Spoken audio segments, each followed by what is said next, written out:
Vamos orar juntos? Palavra do Senhor Jesus em Mateus 18, 19 e 20.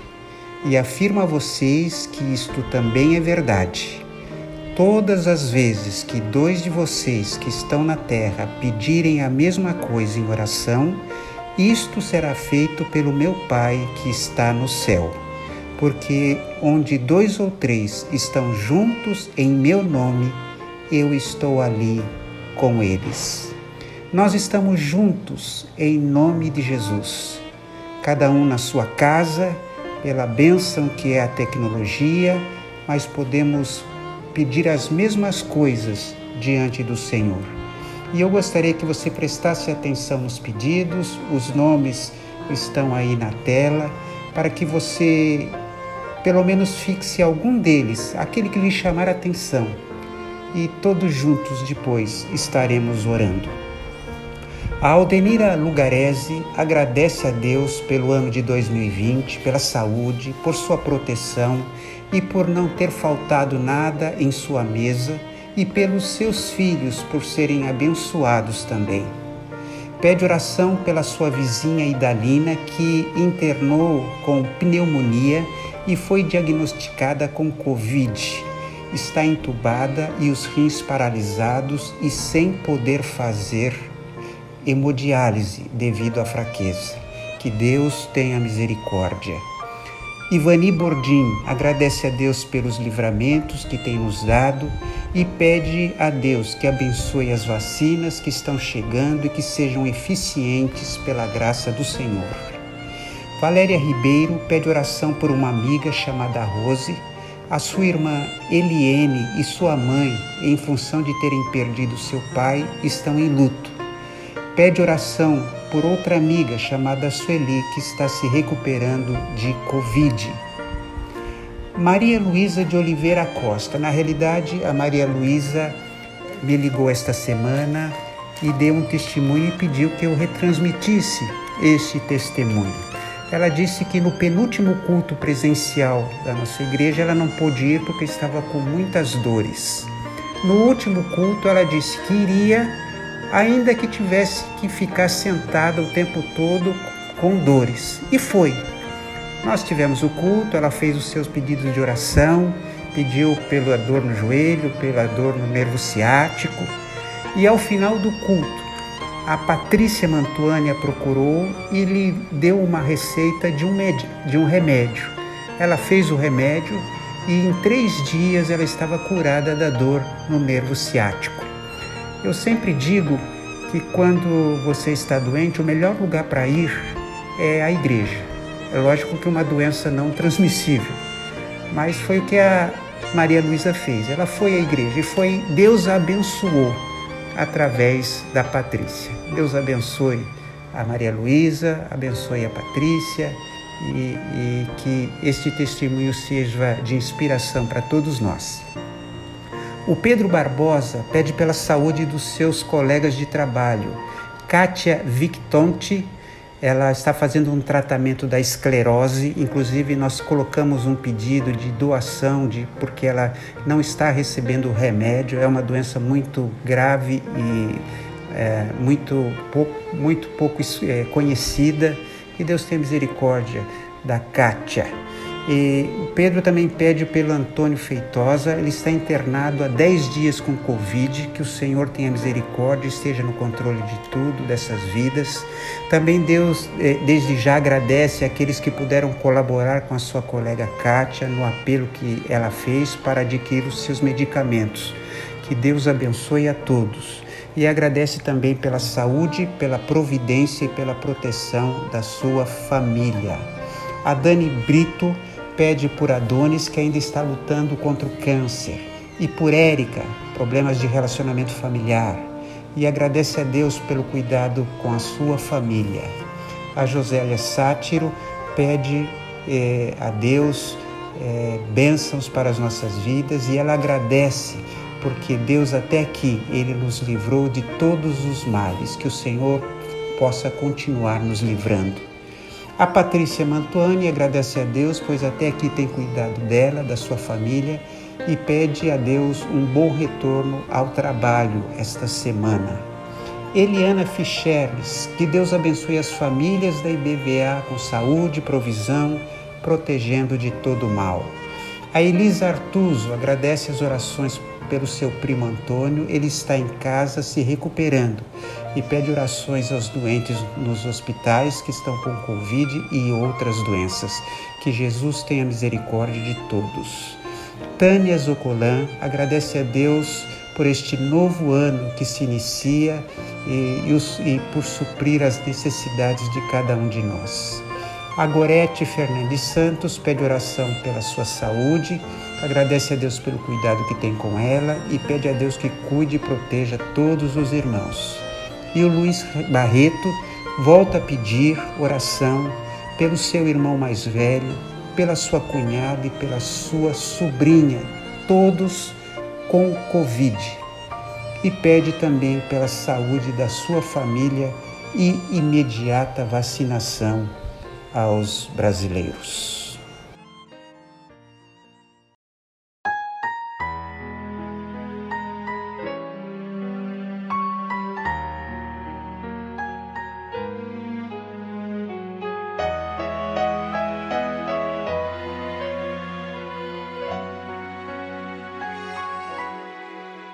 Em fervente oração, vem o teu coração na presença de Deus derramar.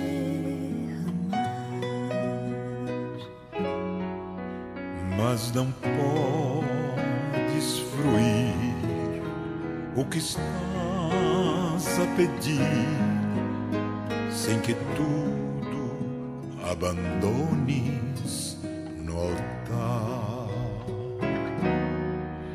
Quando tudo perante o Senhor estiver e todo teu ser Ele controlar, só então has de ver que o Senhor tem poder quando tudo deixares no altar.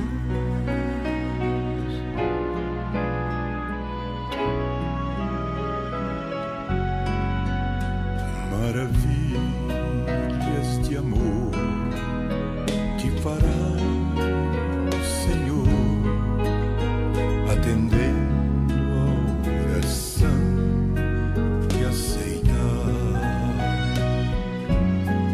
Seu imenso poder te virá socorrer quando tudo deixares no altar. Quando tudo perante o Senhor estiver e todo teu ser Ele controlar, só então has de ver que o Senhor tem poder quando tudo deixares no altar.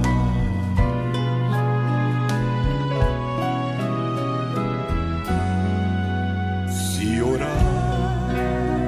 então, sem que teu coração goze a paz que o Senhor pode dar,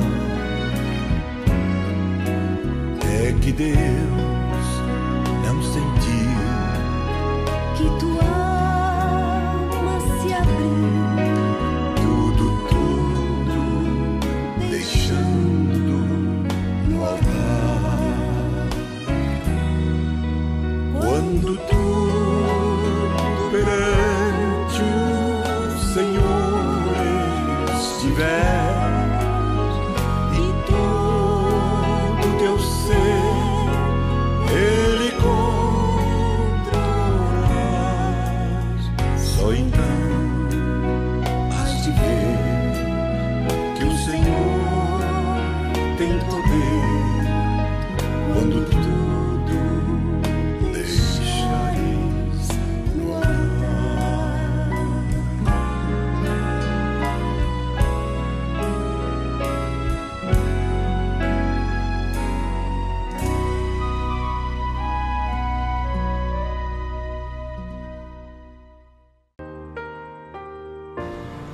Feche os seus olhos, abra o seu coração e lembre-se que a sua fé, ainda que seja tão pequenina quanto um grão de mostarda, mesmo assim ela alcança o trono do nosso Deus.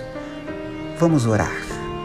Pai querido, nós oramos porque sabemos que Tu nos ouves, os Teus ouvidos estão atentos, as Tuas mãos estão estendidas, os Teus olhares estão voltados para nós. Somos tão pequenos, mas importamos para o Senhor, que és governante de todo o universo. Louvado seja o Teu nome, engrandecido. Nós tivemos muitos motivos, ó Pai, de gratidão, porque nós reconhecemos que apesar de toda a crise que enfrentamos, de toda a incerteza, de todas as dificuldades, o Senhor continua suprindo, o Senhor continua guardando e, Senhor, queremos estar nas Tuas mãos. Nós pedimos, ó Deus, que estejas abençoando todos aqueles que estão trabalhando nesta logística para a distribuição das vacinas. Te agradeço pela as vacinas que foram divulgadas essa semana, pelos resultados, pela eficácia, e temos certeza que elas serão uma bênção para todos nós. Dá sabedoria àqueles que estão administrando tudo isso e que em breve tenhamos a nossa população protegida por esta vacina. Ó Deus querido, colocamos os enfermos, aqueles, ó Deus, que estão hospitalizados em função da Covid ou qualquer outra dificuldade. Nós te pedimos também, ó Pai, que esteja abençoando os profissionais de saúde, guardando-os, dando-lhes sabedoria e paciência em momentos como este. Ó Pai querido, muito obrigado, porque o Senhor é bom, porque a Tua misericórdia dura para sempre. Tu sabes de cada necessidade, Tu sabes daquelas pessoas que estão enlutadas, que Tu possas estar confortando. Tu conheces aquelas pessoas que estão passando por dificuldades materiais, emocionais, espirituais. Ó Pai, opera poderosamente nessas vidas para a Tua glória. É a nossa oração, em nome de Jesus. Amém.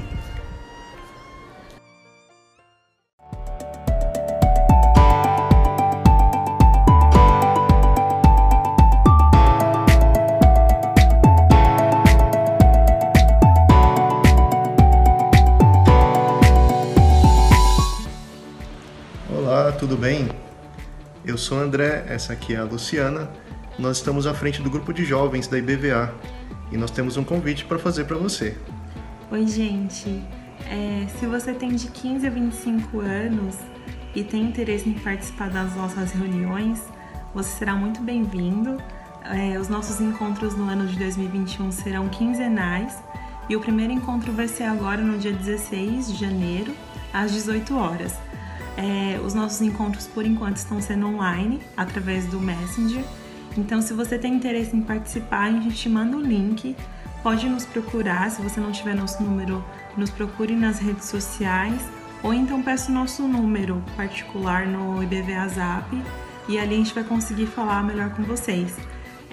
Mas dia 16 de janeiro agora, às 18 horas, não se esqueça, vai ser nosso primeiro encontro do ano de 2021. Esperamos por você. Então lembre-se, você que tem de 15 a 25 anos, chega junto e nos vemos lá na nossa reunião. Até mais. Tchau.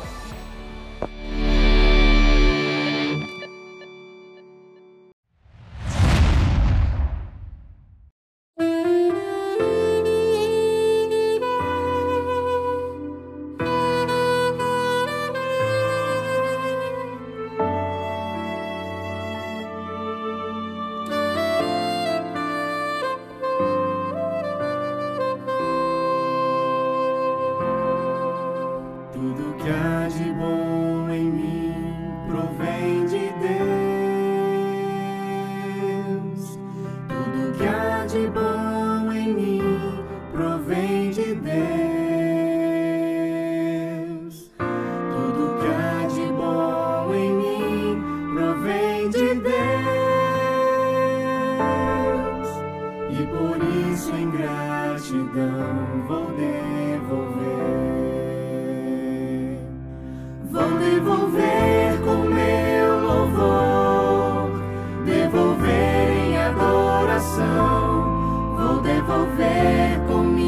minhas ofertas, enquanto forem de coração. Vou devolver com meu serviço, enquanto o fôlego existir, pois reconheço que tudo de bom provém de Deus. Vou devolver com meu serviço, enquanto o fôlego existir, pois reconheço que tudo de bom provém de Deus.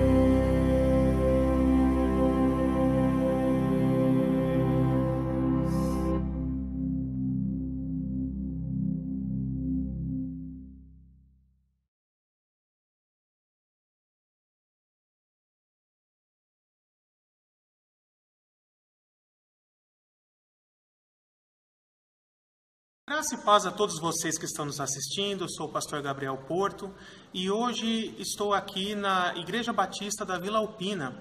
O pastor Silvio, que é o pastor presidente daqui, me deu essa oportunidade para que eu pudesse estar ministrando a mensagem nessa noite. Eu gostaria de convidar os irmãos a abrir as suas Bíblias no Evangelho de João, no capítulo 17. Essa passagem é uma passagem muito interessante porque é a oração sacerdotal de Jesus Cristo. Jesus Cristo, quando estava ali no Getsêmani, naquela noite em que ele foi traído e foi preso, um dia antes de ser crucificado, de ser morto, ele vai ali no Getsêmani com seus discípulos mais próximos para poder orar ao Senhor. E também para se derramar na presença de Deus naquele momento de tanta angústia, de tanto pavor da sua alma.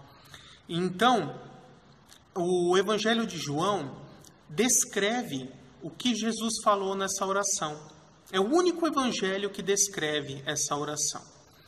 E eu quero me concentrar no trecho dessa oração descrita ali em João 17, a partir do verso 11.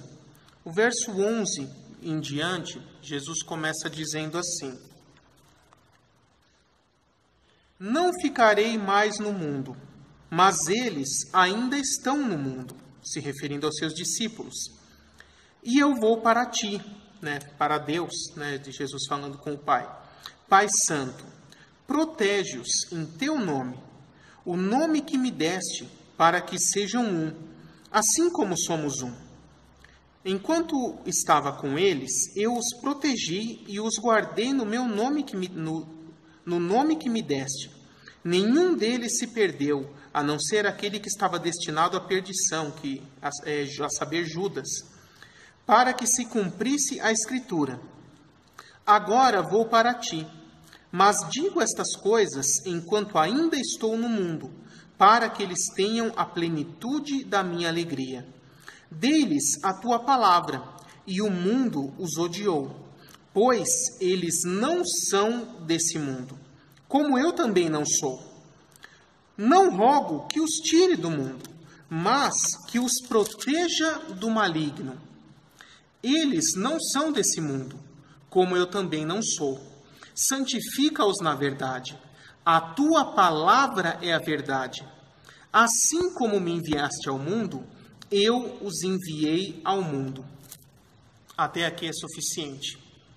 Então eu queria chamar a atenção aos irmãos, a partir desse texto, dessa realidade de que nós, todos os discípulos, todos aqueles que seguem a Cristo, nós estamos nesse mundo, podemos fisicamente ter nascido nesse mundo e vivemos aqui nesse mundo, mas nós não somos desse mundo. Nós apenas estamos aqui temporariamente. E isso é uma realidade na vida do cristão. Toda pessoa, quando se converte, depois de algum tempo, ela começa a perceber que os valores, padrões e princípios que a Sagrada Escritura nos ensina, eles, na maioria das vezes, são completamente diferentes dos valores, princípios e padrões do mundo, da sociedade mundana. E quando o cristão percebe isso, ele começa a entrar em conflito, porque ele começa a viver essa grande pressão que a sociedade faz. Porque ao ler as Escrituras, ele aprende o que é certo, aprende o que é a vontade de Deus e sabe como deve agir e o que deve fazer. Mas, ao mesmo tempo, ele é pressionado pela sociedade a viver pelos padrões da sociedade. E é lógico que nós não podemos negar que estamos inseridos numa sociedade que tem uma cultura, que tem valores, que tem princípios, né, a serem seguidos. Mas os princípios da palavra de Deus estão acima desses. Então, no momento em que esses dois se conflitam, o que vale é a palavra de Deus. Então, o cristão, ele começa a viver pressionado. De um lado, a sociedade pressionando ele a viver conforme os padrões desse mundo, a fazer o que o mundo acha certo. E do outro, a palavra de Deus, com os ensinamentos de Cristo, nos ensinando como nós devemos viver, qual é a vontade de Deus para as nossas vidas. E por conta desse conflito entre ceder ao que o mundo quer que você faça e se esforçar para viver a vontade de Deus, muitos na história tentaram se isolar da sociedade, se isolar completamente, sair do meio da sociedade humana e viver completamente isolado em lugares remotos, em lugares longínquos. Nós temos, por exemplo, os eremitas. Já na época do judaísmo de Jesus existia um grupo chamado os essênios, que fizeram exatamente isso, foram viver isolados no deserto, em busca de ter uma vida mais santa, mais próxima de Deus. Depois, já em tempos cristãos, começaram a surgir os monges, que construíram pequenas comunidades em lugares isolados, chamadas de monastérios. E ali eles poderiam ficar longe do mundo, da sociedade mundana e seus problemas, para buscar viver uma vida mais agradável a Deus. Mas essa não é a vontade de Deus. A vontade de Deus não é que nós nos isolemos completamente da sociedade. É por isso que Jesus disse que nós devemos ser o sal da terra e a luz do mundo. Então vamos tentar imaginar essa analogia que Jesus fez, o que ele quis dizer. Se você pega várias lâmpadas, coloca uma bem encostadinha da outra e acende todas elas e coloca ela num canto, num lugar fechado, isolado, dentro de um quartinho bem pequeno, o que vai acontecer? A luz vai ficar toda ali e todo o restante do ambiente vai ficar escuro. Não é isso que Deus quer. Ele quer que a luz resplandeça e se espalhe onde há trevas. Da mesma forma, quando Jesus fala que nós somos o sal da terra, né? Naquela época, lógico, não existia geladeira. Então, qual era a principal forma de conservar os alimentos, principalmente a carne, nos períodos anteriores à geladeira, vamos dizer de 100 anos atrás para mais? Era com sal. O sal é o conservante mais abundante, mais barato, mais fácil de ser encontrado. E é por isso que até hoje se existe carne salgada. Então, quando se matava um animal com a carne ainda bem fresca, ela era totalmente imersa em sal e esse sal tinha que deixar a carne absorver bem esse sal para que ela se preservasse por mais tempo, para que ela não estragasse, não apodrecesse. Então, essa é a ideia. A sociedade é corrompida, é corrupta, mas nós somos ou devemos ser o sal da terra. Nós devemos ser aquele agente que impede essa corrupção de chegar a níveis extremos, que consegue conservar a sociedade num determinado nível para que ela não se corrompa completamente. Essa é a ideia. E é por isso que Jesus já concebeu a sua igreja como uma comunidade, como um grupo em que as pessoas estejam inseridas na sociedade, inseridas nas cidades, nos bairros, nos povos, nos países, para fazer a diferença. Então Deus não quer que você se isole, Deus quer que você esteja inserido numa sociedade e faça a diferença nela. E a esse respeito, eu gostaria de comentar com vocês um pouquinho a respeito da vida do profeta Daniel. O profeta Daniel, ele nos dá, com a sua história de vida, não só Daniel, mas também os seus 3 amigos, Sadraque, Mesaque e Abednego, eles nos dão exemplos com a sua vida de como nós devemos agir para ser sal da terra e luz do mundo. Lá em Daniel, capítulo 3, nós temos uma passagem muito conhecida, muito icônica, em que o rei Nabucodonosor manda que seja feita uma estátua, uma grande estátua, provavelmente dele mesmo a estátua, e que todos deveriam adorar essa grande estátua. Então ali todos os moradores ali foram convocados para uma cerimônia e eles foram ordenados: quando vocês ouvirem os instrumentos tocarem, vocês devem se prostrar e adorar essa estátua. E olha o que aconteceu. Daniel 3, do verso 15 a 18, a Sagrada Escritura diz assim: pois agora, quando vocês ouvirem o som da trombeta, do pífano, da cítara, da harpa, do saltério, da flauta e de toda espécie de música, se vocês se dispuserem a se prostrar em terra e adorar a imagem que eu fiz, será melhor para vocês. Mas se não a adorarem, serão imediatamente atirados numa fornalha em chamas. E que Deus poderá livrá-los das minhas mãos? Então, a partir do momento que Sadraque, Mesaque e Abednego se negaram a se prostrar e adorar essa imagem, a cometer essa idolatria, o rei Nabucodonosor lhes deu essa advertência. Deu mais uma chance para eles. Se ele disse: se agora vocês se prostrarem e adorarem, vocês serão livrados, mas se não o fizerem, vocês serão lançados numa fornalha em chamas. E olha o que eles responderam. Sadraque, Mesaque e Abednego responderam ao rei: ó Nabucodonosor, não precisamos defender-nos diante de ti.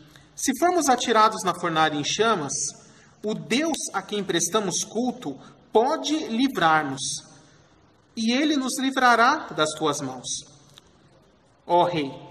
Mas se ele não nos livrar, saiba, ó rei, que não prestaremos culto aos teus deuses, nem adoraremos a imagem de ouro que mandaste erguer.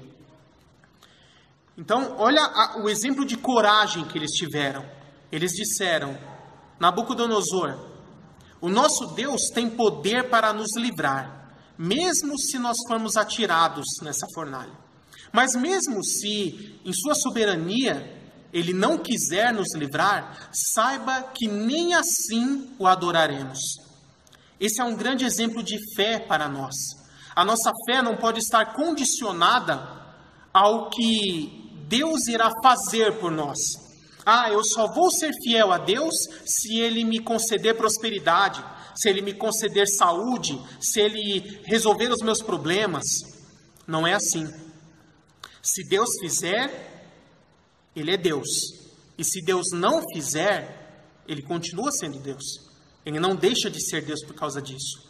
E Ele merece ser adorado, e Ele merece que você seja fiel a Ele por quem Ele é, e não pelo que Ele faz ou deixa de fazer. E aqui, esses 3 judeus nos deram esse grande exemplo. E então, como vocês conhecem a história muito bem, o rei Nabucodonosor fica muito irado, porque eles não se prostraram essa segunda vez também, e os lança na fornalha. Antes disso, manda que ela seja acesa 7 vezes mais quente, tão quente a ponto de que aqueles soldados que os atiraram para dentro da fornalha, só com aquelas chamas que subiram, imediatamente foram fulminados e também morreram. Mas Deus envia ali o seu anjo, que talvez seja uma forma manifesta do próprio Cristo também no Antigo Testamento, para livrar-nos da fornalha. E é interessante que Nabucodonosor havia dito: e quem é o Deus que pode livrar vocês, que poderá livrar vocês da minha ira? E o Deus de Israel mostrou quem Ele é, e que Ele é capaz de livrar. Essa passagem é muito interessante. Então perceba que, aos olhos humanos, na época, todos poderiam dizer assim: se prostrem adorem logo essa imagem, façam isso só da boca para fora, não de coração. Deus não vai ligar, não tem problema. Depois, quando saírem daqui, vocês se ajoelhem, orem, peçam perdão, e Deus não vai levar em conta. Afinal, se não fizerem isso, vocês seriam mortos. É normal, não tem problema, todo mundo faz isso. Mas eles se mantiveram fiéis. Eles não se prostraram, não adoraram a esses deuses estranhos. Foram fiéis a Deus até o fim. E isso é um grande exemplo para nós. Então, muitas vezes nós somos influenciados pelo que o mundo acha que é normal. O mundo diz, não tem problema, é normal, todo mundo faz assim, o Brasil é assim mesmo, a sociedade é assim mesmo. Mas nós não somos desse mundo. Os padrões que nós seguimos e pelos quais devemos viver são os padrões da palavra de Deus, e não aquilo que a sociedade afirma ser certo. Nós devemos viver pela fé, pela palavra de Deus. A esse respeito, o apóstolo Paulo diz muito bem, lá em Romanos 12, versos 1 e 2, a seguinte citação.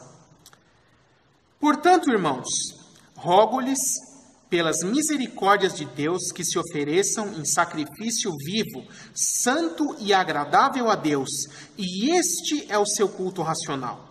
Não se amoldem ao padrão deste mundo, mas transformem-se pela renovação da sua mente, para que sejam capazes de experimentar e comprovar a boa, agradável e perfeita vontade de Deus.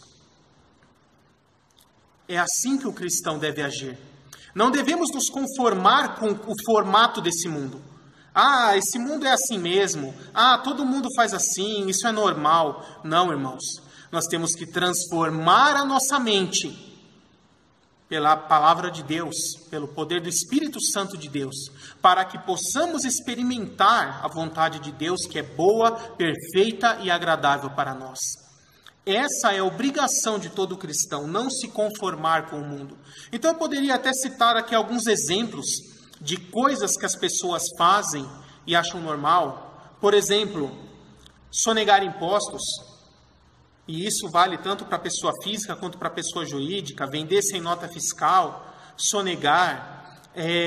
Na hora do seu imposto de renda, você declarar um valor a menor. Na hora que você, pior ainda, colocar gastos a mais que você não teve, para de forma fraudulenta você ter uma restituição maior. Ou quando vai vender uma casa, colocar o valor a menor do que o que você realmente pagou ou recebeu, né, para que o ITBI ali fique mais baixo.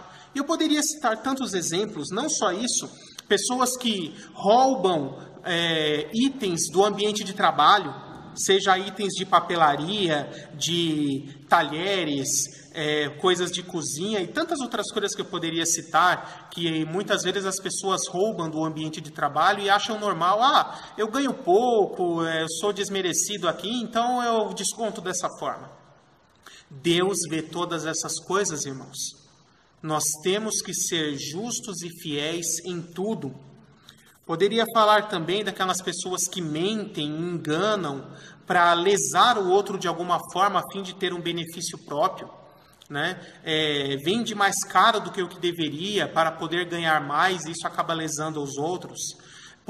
Pessoas que no emprego, por exemplo, têm o seu reembolso de despesa de viagem, ou de transporte, ou de refeição, e pedem ali para que a pessoa faça uma nota com um valor mais alto, para poder, de forma fraudulenta também, ter um reembolso maior. Todas essas coisas não devem ser praticadas por cristãos. Cristãos não devem mentir, não devem enganar, não devem lesar os outros, não devem fazer qualquer tipo de sonegação. Nós temos que ser exemplos para a sociedade. Nós temos que ser o sal da terra e a luz do mundo. É interessante que lá em Mateus 5,13, olha o que Jesus nos diz.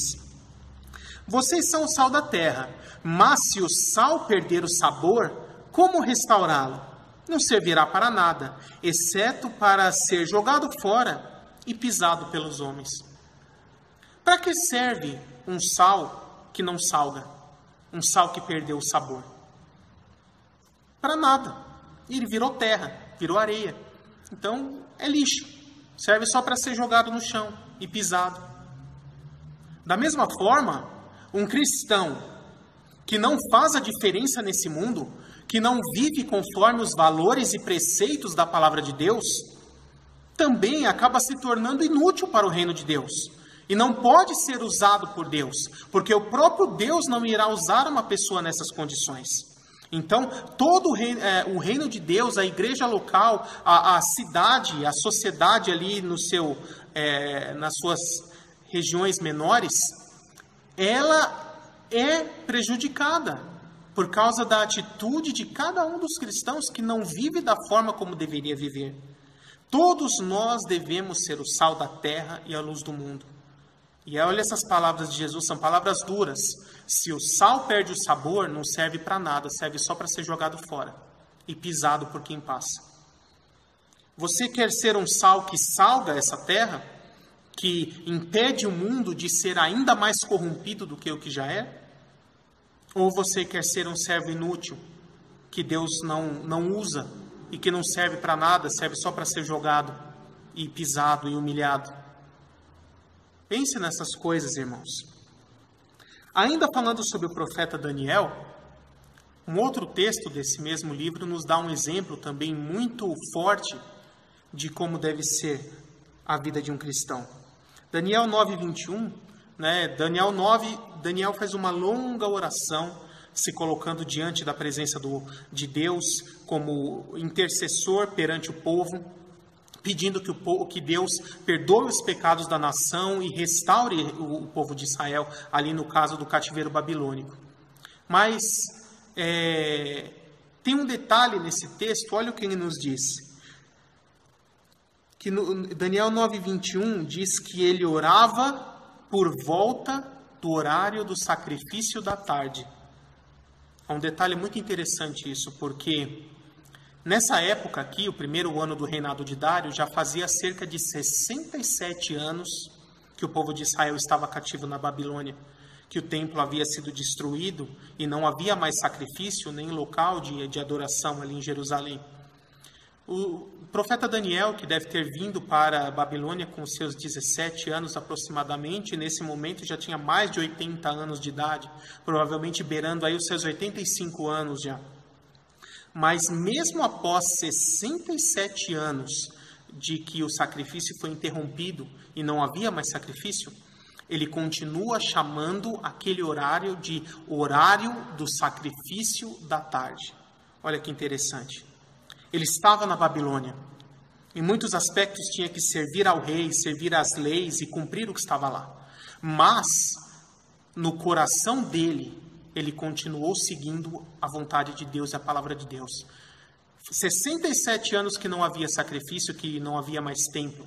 Mas aquele horário para ele, no coração dele, continuava sendo o horário que ele orava, porque era o horário do sacrifício da tarde. E ele ainda gostava de orar com a janela aberta, voltado para a direção de Jerusalém. Sempre se lembrando. Então, ele saiu de Jerusalém, mas Jerusalém não saiu do coração dele. Ele vivia na Babilônia, mas ele não era um babilônico. Ele sabia que ele era um judeu, um hebreu, parte do povo de Deus, do Israel de Deus. Ele sabia muito bem quem ele era. E isso fez toda a diferença, porque mesmo vivendo em um mundo corrupto, ele não se corrompeu, foi fiel, foi exemplo, e Deus o usou para muitas coisas em meio àquela sociedade corrompida. E talvez você possa pensar, mas isso é muito difícil. Como eu faço para conseguir ser fiel a Deus em todas as coisas e viver dessa forma? A resposta, irmão, não é o seu esforço próprio, ou a sua força, ou as suas condições de fazer isso. Nós devemos fazer isso pela fé. A Escritura diz lá em Tiago, irmão do Senhor, Tiago 2,14, Tiago 2,17, aliás, que a fé sem obras é morta. Nós devemos expressar a nossa fé de forma prática, sendo fiel a Deus em todas as áreas da nossa vida. O autor aos Hebreus, no capítulo 11, Esse capítulo é chamado de Rol dos Heróis da Fé. E ele cita ali vários exemplos, desde Abel até João Batista, exemplos de pessoas que viveram pela fé, lutaram pela fé e morreram pela fé. Muitos deles, naquela época, talvez até a maioria, morreram sem ver o cumprimento das promessas que Deus havia feito. Mas morreram crendo que em algum momento no futuro ainda viriam o cumprimento dessas promessas. Então, quando chega no capítulo 12, o autor vai dizer assim: e agora, estando diante de uma nuvem tão grande de testemunhas, que atitude nós devemos ter? Como devemos viver a nossa vida? Então, todas essas pessoas morreram há milênios atrás. Mas o exemplo deles ainda vive. E por meio desse exemplo, eles ainda vivem. E esse exemplo fala ao nosso coração, porque foi registrado na Sagrada Escritura. E a Bíblia diz que tudo que foi escrito na Bíblia, para o nosso exemplo foi escrito. Então nós devemos nos apoiar no exemplo deles. E da mesma forma que eles viveram pela fé, nós também devemos viver pela fé. É por isso que o apóstolo Paulo diz tantas vezes nas suas cartas, em Romanos e tantas outras, uma citação do profeta Abacuque que diz, que na verdade foi o próprio Deus que disse para Abacuque: o justo viverá pela fé. O justo deve viver pela fé. Isso é uma ordenança. O justo deve viver pela fé. Então nós devemos seguir esse exemplo de fé e também devemos viver pela fé. E temos sempre em mente que nós não somos parte desse mundo.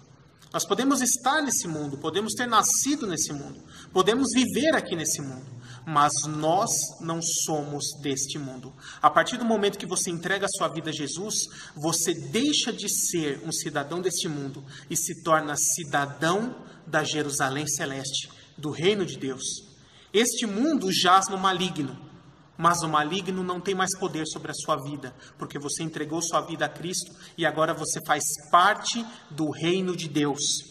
Colossenses 1, versos 13 e 14 nos diz assim: pois Ele, Cristo, nos resgatou do domínio das trevas e nos transportou para o reino do seu Filho amado, em quem temos a redenção, a saber, o perdão dos pecados.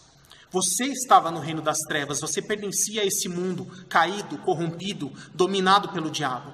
Mas quando você entrega a sua vida a Cristo, agora você é transportado desse reino de trevas, espiritualmente, para o reino de Deus, para o reino de Cristo. E agora você é um cidadão desse reino, você é um cidadão da Jerusalém Celeste. Você agora é um embaixador do reino de Deus aqui nesse mundo. E tem a missão de conclamar as verdades desse reino, de divulgar a todas as pessoas que ainda estão em trevas a respeito das verdades desse reino de Deus, desse reino de Cristo, e convidar por meio da pregação do Evangelho para que essas pessoas também possam se tornar membros desse reino, cidadãos da Jerusalém Celeste, do reino de Deus. Então, para resumir, enfatizando novamente, nós estamos nesse mundo, mas não somos desse mundo. Enquanto estivermos aqui, devemos ser sal da terra e luz do mundo. Devemos ser o exemplo dessa sociedade, para que possamos fazer a diferença vivendo conforme a vontade de Deus. E através do nosso exemplo de vida, que outras pessoas, muitas pessoas, possam ver Cristo em nós e também querer entregar sua vida a Ele, para também receber a salvação em Cristo e se tornarem parte desse reino. Essa é a mensagem que eu tenho para os irmãos nessa noite. Que Deus abençoe a todos grandemente Eu agradeço muito a oportunidade de poder estar ministrando a palavra aqui na Igreja Batista em Vila Alpina. Agradeço também ao pastor Silvio, que me deu essa oportunidade para poder pregar a mensagem. Que Deus abençoe a todos e até a próxima.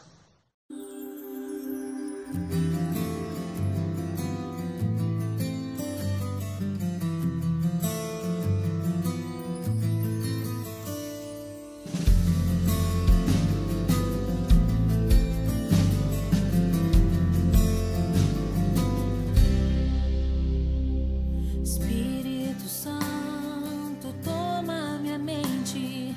Espírito Santo, toma o meu coração.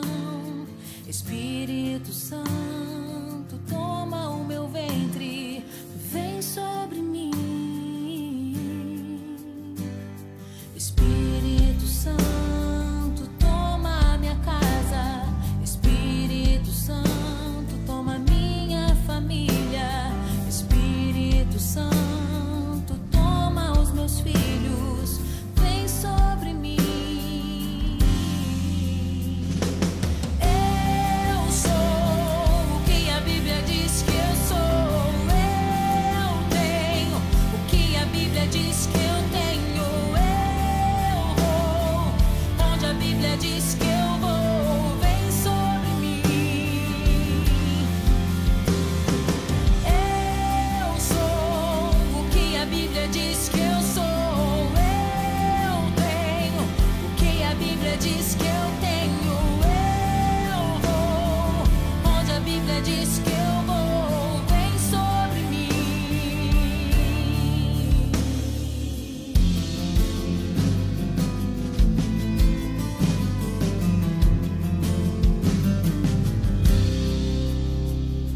Espírito Santo, toma minha mente. Espírito Santo, toma o meu coração. Espírito Santo, toma o meu ventre. Vem sobre mim. Espírito Santo, toma minha casa. Espírito Santo, toma minha família. Espírito Santo, toma os meus filhos. Vem sobre mim. Eu sou o que a Bíblia diz que eu sou. Eu tenho o que a Bíblia diz que eu tenho. Eu vou onde a Bíblia diz que eu vou. Vem sobre mim. Eu sou o que a Bíblia diz que eu sou. Eu tenho o que a Bíblia diz que eu tenho. Eu vou onde a Bíblia diz que eu vou. Vem sobre mim. Tua palavra está sobre a minha cabeça, sobre a minha carne. Nenhuma mentira do diabo me alcançará. Eu estou selada por trás e por diante. A tua verdade me governará. Não mais mentiras, não mais o inferno, mas eu sou o que a Bíblia diz que eu sou. Eu sou o que a Bíblia diz que eu sou. Eu tenho o que a Bíblia diz que eu tenho.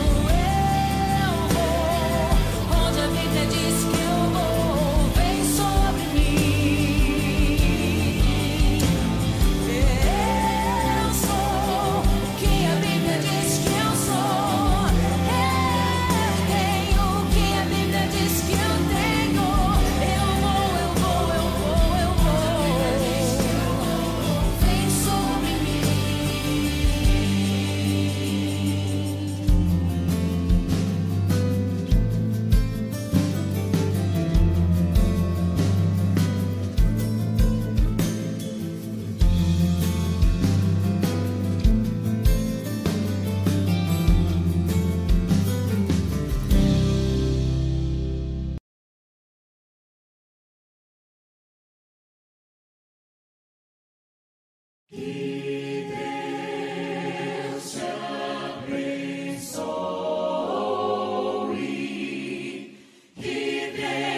Sobre ti levante o rosto.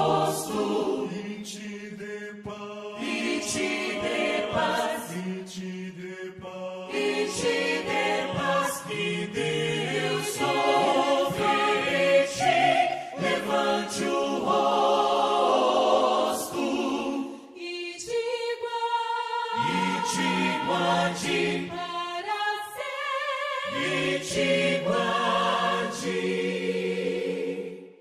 Que Deus te guarde.